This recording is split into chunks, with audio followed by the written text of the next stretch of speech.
Bismillahirrahmanirrahim. Assalamualaikum warahmatullahi wabarakatuh. Alhamdulillahirrabbilalamin.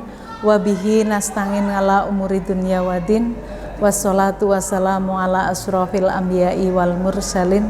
Sayyidina wa maulana Muhammadin wa ala alihi wa sahbihi ajma'in, amma ba'du.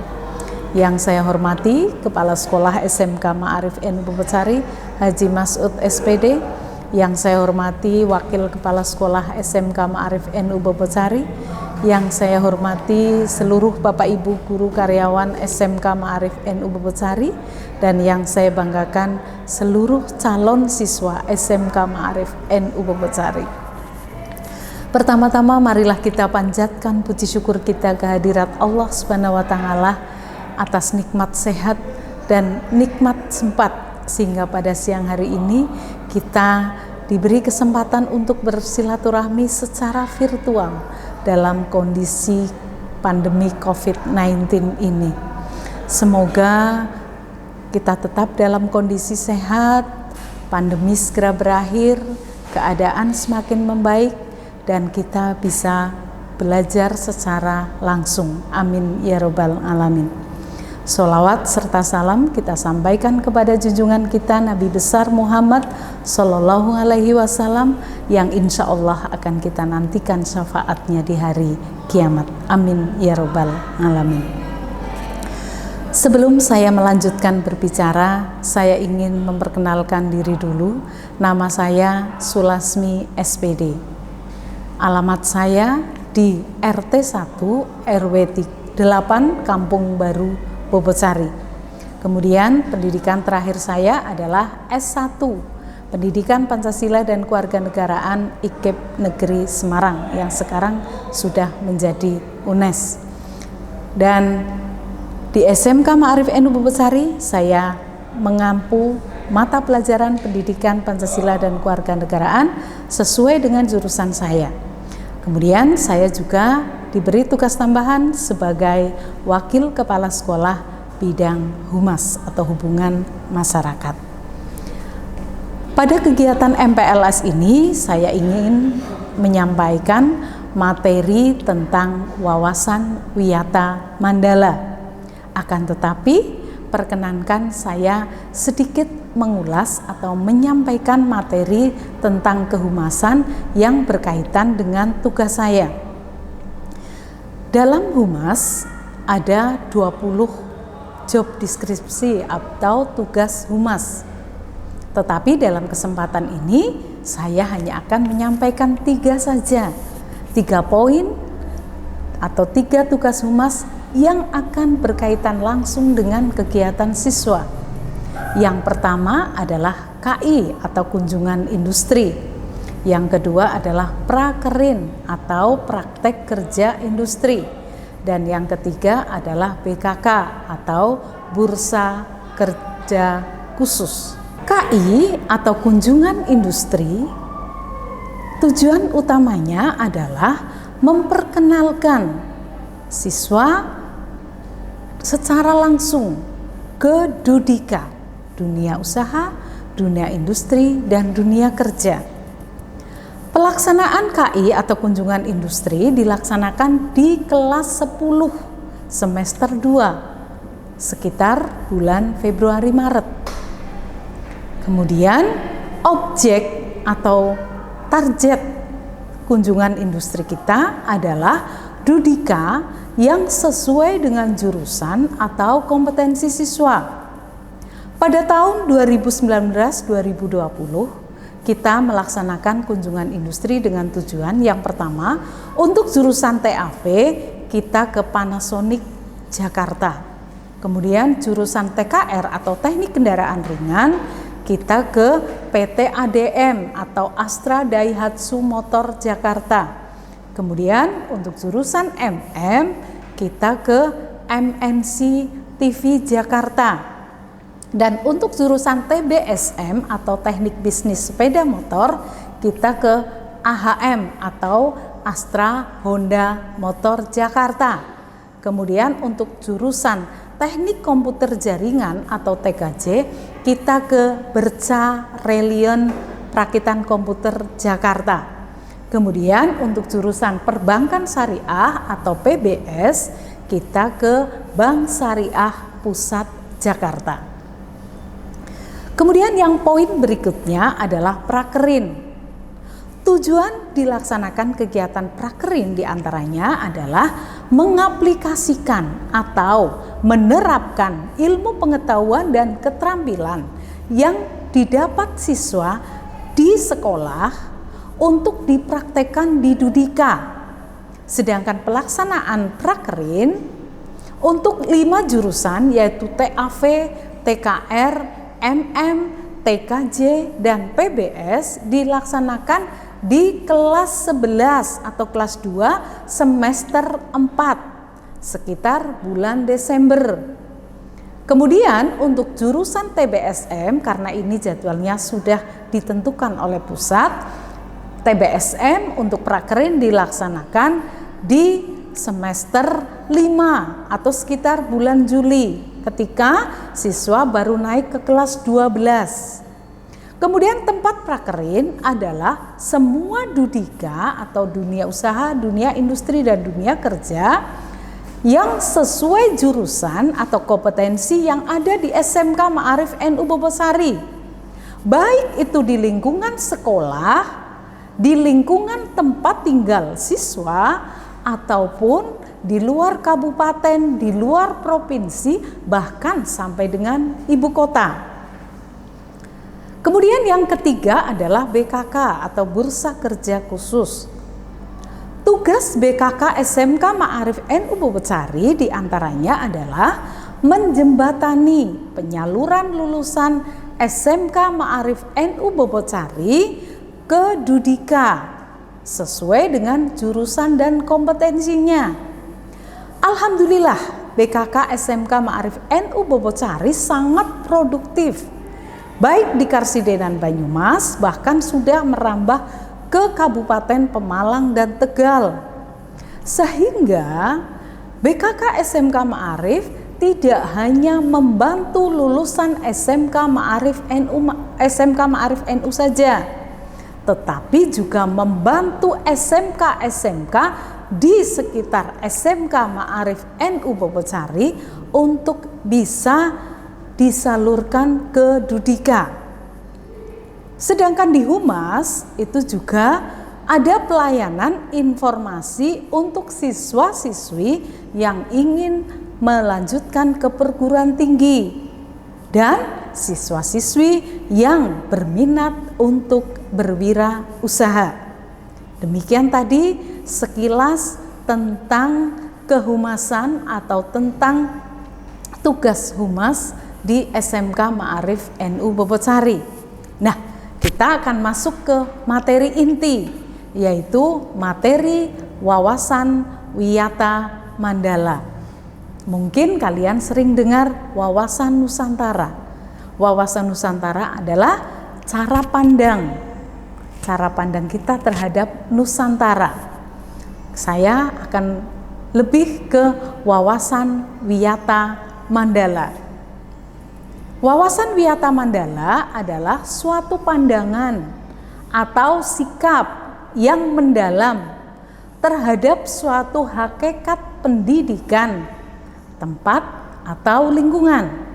Wiyata Mandala adalah sikap menghargai dan bertanggung jawab terhadap lingkungan sekolah sebagai tempat untuk menuntut ilmu pengetahuan. Unsur-unsur wiyata Mandala. Yang pertama adalah sekolah. Sekolah merupakan lingkungan pendidikan. Yang kedua, kepala sekolah. Kepala sekolah mempunyai wewenang dan tanggung jawab penuh atas penyelenggaraan pendidikan dalam lingkungan sekolah. Yang ketiga, guru dan orang tua. Antara guru dan orang tua harus ada saling pengertian, kerjasama yang erat untuk mengemban tugas pendidikan. Berarti harus ada hubungan yang serasi dan harmonis. Yang keempat, warga sekolah. Warga sekolah di dalam maupun di luar sekolah harus menjunjung tinggi martabat dan citra guru. Yang kelima, masyarakat sekitar. Sekolah harus bertumpu pada masyarakat sekitarnya dan mendukung antar warga. Sekolah dan fungsinya. Sekolah merupakan lembaga pendidikan formal, tempat berlangsungnya proses belajar mengajar untuk membina dan mengembangkan 1. Ilmu pengetahuan dan teknologi. 2. Pandangan hidup atau kepribadian. 3. Hubungan antara manusia dengan lingkungan atau manusia dengan Tuhannya. 4. Kemampuan berkarya. Fungsi sekolah. Fungsi sekolah sebagai tempat masyarakat belajar karena memiliki aturan atau tata tertib kehidupan yang mengatur hubungan antar guru, pengelola pendidikan, dan siswa dalam proses belajar mengajar untuk mencapai tujuan pendidikan yang telah ditetapkan dalam suasana yang dinamis. Kemudian ciri-ciri sekolah sebagai masyarakat belajar. 1. Ada guru dan siswa. Timbulnya proses belajar mengajar yang tertib. 2. Tercapainya masyarakat yang sadar, mau belajar dan bekerja keras. 3. Terbentuknya manusia Indonesia seutuhnya. Prinsip sekolah.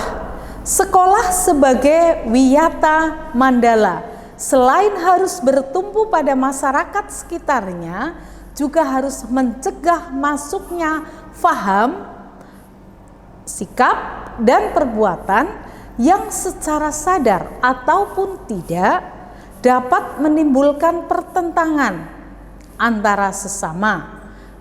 Karena misal perbedaan suku, agama, asal-usul keturunan, tingkat sosial ekonomi, serta perbedaan paham politik.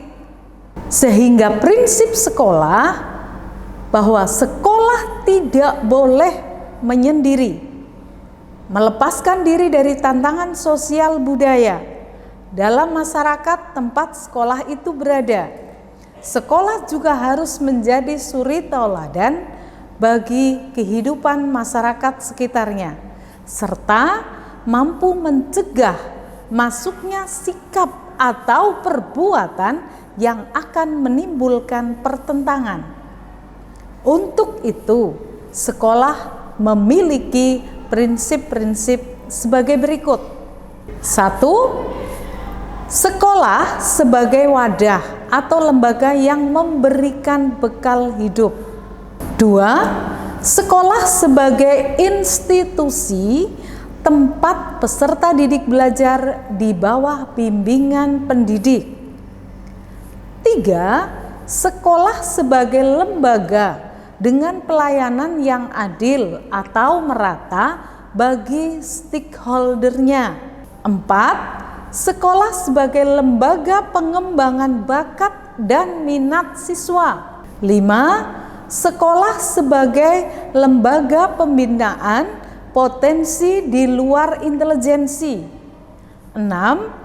Sekolah harus memberikan perhatian serius untuk mengembangkan kemampuan emosional dan sosial, kemampuan berkomunikasi dan juga berinteraksi, kemampuan bekerja sama dalam kelompok, dan lain-lain. 7. Sekolah sebagai wahana pengembangan sikap dan watak. 8. Sekolah sebagai wahana pendewasaan diri. 9. Sekolah sebagai bagian dari masyarakat belajar atau learning society. Penggunaan sekolah. Sekolah sebagai suatu lembaga pendidikan yang diperuntukkan sebagai tempat proses kegiatan belajar. Penggunaan sekolah. Sekolah tidak boleh dijadikan tempat 1. ajang promosi atau penjualan produk-produk perniagaan yang tidak berhubungan dengan pendidikan. Yang kedua, sekolah merupakan lingkungan bebas rokok bagi semua pihak. Yang ketiga, penyebaran aliran sesat atau penyebar luasan aliran agama tertentu yang bertentangan dengan undang-undang. Yang keempat, tidak boleh juga digunakan untuk propaganda politik atau kampanye. 5, tidak boleh digunakan untuk syuting film dan atau sinetron tanpa seizin pemerintah daerah. 6, tidak boleh juga digunakan untuk kegiatan-kegiatan yang dapat menimbulkan kerusakan, perpecahan, dan perselisihan sehingga menjadikan suasana sekolah menjadi tidak kondusif. Penataan Wiyata Mandala dalam upaya ketahanan sekolah. Ketahanan sekolah lebih menitik beratkan pada upaya-upaya yang bersifat preventif atau pencegahan. Untuk menjadikan sekolah sesuai dengan tujuan dan fungsinya, perlu dilakukan penataan Wiyata Mandala di sekolah melalui langkah-langkah. 1. Meningkatkan koordinasi dan konsolidasi sesama warga sekolah untuk dapat mencegah sedini mungkin adanya kegiatan dan tindakan yang dapat mengganggu proses belajar mengajar. 2. Melaksanakan tata tertib sekolah secara konsisten dan berkelanjutan. 3. Melakukan koordinasi dengan komite sekolah dan pihak keamanan setempat untuk terselenggaranya ketahanan sekolah. 4. Mengadakan penyuluhan bagi orang tua dan siswa yang bermasalah. 5. Mengadakan penyuluhan dan pembinaan kesadaran hukum bagi siswa. 6. Pembinaan dan pengembangan keimanan, ketakwaan, etika yang bermoral Pancasila, kepribadian sopan santun dan berdisiplin. 7. Pengembangan logika para siswa, rajin belajar, gairah menulis, gemar membaca atau mencari informasi atau penemuan-penemuan para ahli. 8. Mengikut sertakan siswa dalam kegiatan ekstrakurikuler dan pengembangan diri. 9. Mengadakan karya wisata dalam rangka pengembangan ilmu pengetahuan dan teknologi. Tugas, wewenang dan tanggung jawab kepala sekolah dalam hal pelaksanaan Wiyata Mandala. Kepala sekolah sebagai pimpinan utama bertugas dan bertanggung jawab memimpin penyelenggaraan belajar mengajar serta membina pendidik dan tenaga kependidikan serta membina hubungan kerjasama dan peran serta masyarakat. Tugas, wewenang, dan tanggung jawab kepala sekolah dalam pelaksanaan Wiyata Mandala. 1. Melaksanakan program-program yang disusun bersama komite sekolah. 2. Menyelenggarakan musyawarah sekolah dan melibatkan pendidik, OSIS, komite sekolah, tokoh masyarakat, serta pihak keamanan setempat. 3. Menertibkan lingkungan sekolah baik yang berbentuk perangkat keras, sarana prasarana, dan perangkat lunak atau peraturan-peraturan tata tertib, tata upacara, dan lain-lain. Yang keempat, mengadakan pertemuan baik rutin maupun insidental yang bersifat internal sekolah, yaitu kepala sekolah, pendidik, orang tua, dan siswa. Yang kelima, menyelenggarakan kegiatan yang dapat menunjang ketahanan sekolah seperti patroli keamanan sekolah, pramuka, PMR, paskibraka, kesenian, dan sebagainya. Mekanisme dalam pelaksanaan Wiyata Mandala. Dalam rangka pelaksanaan Wiyata Mandala, perlu upaya penanggulangan secara dini setiap permasalahan yang timbul, sehingga dapat menghilangkan dampak negatifnya, yaitu dilaksanakannya secara terpadu, bertahap, dan berlanjut sebagai berikut. Tahap preventif atau pencegahan, upaya untuk meniadakan peluang-peluang yang dapat memungkinkan terjadinya kasus-kasus negatif di sekolah melalui yang pertama, memelihara sekolah dan lingkungan sekolah serta menciptakan kebersihan dan ketertiban agar siswa merasa nyaman dan menyenangkan, dan tidak ada tempat tertentu yang dijadikan siswa untuk hal-hal negatif. Yang kedua, menciptakan suasana yang harmonis antara pihak pendidik atau staf dan siswa serta penduduk di sekitar sekolah. Yang ketiga, membentuk jaring-jaring pengawasan atau kontrol dan razia terhadap kegiatan siswa di lingkungan sekolah. Yang keempat, menghilangkan bentuk-bentuk perpeloncoan pada saat MPLS atau MOS. 5. Meminimalisir keterlibatan kelompok maupun perorangan dalam kegiatan sekolah. 6. Mengisi jam-jam kosong dengan pelajaran atau kegiatan ekstra lainnya. 7. Meningkatkan kegiatan ekstrakurikuler pada masa awal atau akhir semester dan masa liburan sekolah. 8. Peningkatan keamanan dan ketertiban khususnya pada saat berangkat atau usai sekolah. Tahap represif, upaya untuk menindaklanjuti siswa yang telah melanggar peraturan-peraturan dan tata tertib sekolah dengan upaya represif seperti 1. Mendamaikan para pihak yang terlibat perselisihan berikut orang tua atau pendidik pembinanya. 2. Membatasi area tempat terjadinya aksi. 3. Menetralisir isu-isu yang berkembang dan mencegah timbulnya isu-isu baru.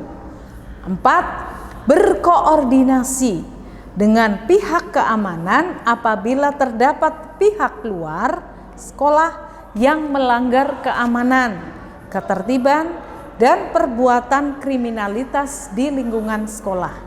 5. Mengungkap lebih lanjut keterlibatan pihak luar sekolah atas kasus yang timbul dan menyelesaikan secara hukum. 6. Mengikut sertakan para ahli untuk mengadakan bimbingan dan penyuluhan. 7. Memberikan sanksi sesuai tata tertib yang berlaku. Demikian tadi hal-hal yang berkaitan dengan wawasan Wiyata Mandala. Dan pada akhirnya harapan kami sekolah, seluruh siswa-siswa bisa menjadi siswa-siswa yang baik, yang berwawasan Wiyata Mandala di sekolah. Itu saja materi yang saya berikan. Terima kasih atas perhatiannya. Mohon maaf atas kekurangan saya. Billahi taufik wal hidayah. Wassalamualaikum warahmatullahi wabarakatuh.